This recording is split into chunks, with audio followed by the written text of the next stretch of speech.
Assalomu alaykum muxlislarimiz. Qanaqa qilib Mo'jdapa 2021-yil 900 ming so'm quyondan daromad olgansizlar deyapsizlar. Bizada 4 ta quyonimiz bo'lgan, urg'ochi bo'lgan. Adamni sotib olib berganlar 250 ming so'mga. U paytda quyonlar jaydari quyon bo'lgan.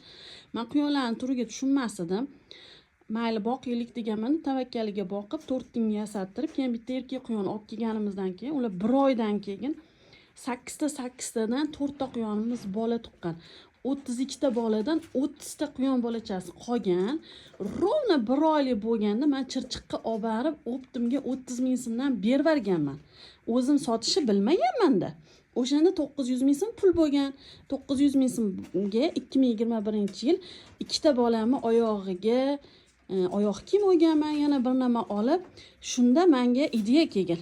To'xta, men quyon boqsam, adasiga yordamchi bo'lar ekanman, ro'zg'orimni kam ko'sti bitar ekanda, shu bilan keyin quyon boqishni boshlaganman.